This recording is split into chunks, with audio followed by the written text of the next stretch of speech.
വൈക്കത്തേക്കാണ് പോകുന്നത്. നമുക്കറിയാം ഇന്ന് വൈക്കത്ത് അഷ്ടമിയാണ്. അഷ്ടമി ദിവസം വൈക്കത്തപ്പനെ കാണാൻ പതിനായിരക്കണക്കിന് ഭക്തർ ക്ഷേത്രസന്നിധിയിലേക്ക് എത്തിക്കൊണ്ടിരിക്കുകയാണ്. കാലത്ത് ആരംഭിച്ച അഷ്ടമി ദർശനം ഇപ്പോഴും തുടരുകയാണ്. ഇന്ന് ഉച്ചയോടുകൂടി മാത്രമേ അഷ്ടമി ദർശനം അവസാനിക്കുകയുള്ളൂ. അതിനാൽ പതിനായിരക്കണക്കിന് ഭക്തർ ക്ഷേത്രസന്നിധിയിലേക്ക് എത്തിക്കൊണ്ടിരിക്കുന്നു.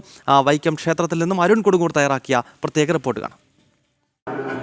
എല്ലായിടങ്ങളിലും നമശിവായ മന്ത്രം മുഴങ്ങിക്കേക്കുന്ന ഏറ്റവും ഭക്തിയുടെ പാരമ്യത്തിലേക്കാണ് വൈക്കം നഗരം ഒന്നാകെ എത്തിയിരിക്കുന്നത്. ഈ ദൃശ്യങ്ങളിൽ കാണുന്ന പോലെ തന്നെ ഇന്നലെ രാത്രി ആരംഭിച്ച ആ ഭക്തജനങ്ങളുടെ ആ ഒരു തിരക്കാണ് ഭഗവാനെ ഒന്ന് ദർശിക്കാനുള്ള തിരുവാഭരണ വിഭൂഷിതരായി ഏറ്റവും പ്രധാനപ്പെട്ട, ഏറ്റവും ശ്രേഷ്ഠമായ, ഏറ്റവും പരിപാവനമായ ഈ അഷ്ടമി ദിവസം ഭഗവാന്റെ മുന്നിലേക്ക് എത്തുക, ഭഗവാനെ ഒരു നോക്ക് കാണുക എന്നുള്ള ഒരു വലിയ ലക്ഷ്യത്തോടെ എത്തിയിരിക്കുന്ന ഭക്തസഹസ്രങ്ങളുടെ ഒരു നീണ്ട നിര തന്നെയാണ് നമ്മൾ വൈക്കം മഹാദേവ ക്ഷേത്രത്തിൽ കാണുന്നത്. എന്തായാലും വൈക്കം നഗരം ഒന്നാകെ ഭക്തരെ കൊണ്ട് നിറഞ്ഞിരിക്കുകയാണ്. വലിയ രീതിയിലുള്ള നിയന്ത്രണങ്ങളൊക്കെ തന്നെ ഏർപ്പെടുത്തേണ്ട ഒരു സാഹചര്യമാണ് നിലവിൽ ഉള്ളത്. എന്തായാലും ഭക്തർക്ക് കൃത്യമായുള്ള ദർശനത്തിനുള്ള ഒരു ക്രമീകരണങ്ങൾ എന്തായാലും ഉച്ചയ്ക്ക് ശേഷം മാത്രമേ പുലർച്ചെ 4 മണിയോടെ ആരംഭിച്ച ഈ അഷ്ടമി ദർശനം കഴിയൂ എന്നാണ് നമുക്ക് മനസ്സിലാക്കുന്നത്. അത്ര വലിയ രീതിയിലുള്ള ഒരു തിരക്കാണ് ക്ഷേത്ര സന്നിധിയിൽ പ്പെട്ടുകൊണ്ടിരിക്കുന്നത്. എന്തായാലും ഭഗവാനെ ഈ ഒരു ദിവസം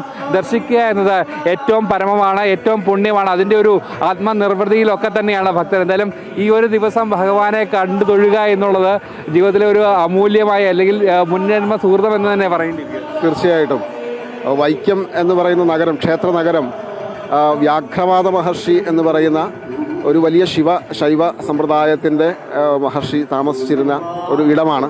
ആ വ്യാഘ്രപാദ മഹർഷിക്ക് ശിവതത്വം അനുഭൂതമായ അല്ലെങ്കിൽ സാക്ഷാത്കരിച്ച ദിവസമാണ് നമ്മൾ അഷ്ടമിയായിട്ട് ആഘോഷിക്കുന്നത്.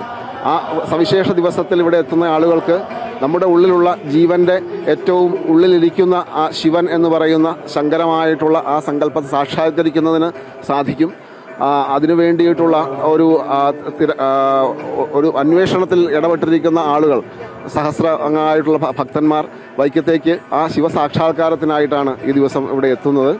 അത് വലിയൊരു അനുഭൂതി തന്നെയാണ്. ആ ഒരു ഭഗവാനെ കാണുന്ന നിമിഷങ്ങൾ നൽകുന്ന ഒരു ആത്മസാക്ഷാത്കാരത്തിൻ്റെ നിർവൃതിയുടെ നിമിഷങ്ങൾ വളരെ അമൂല്യം തന്നെയാണ്.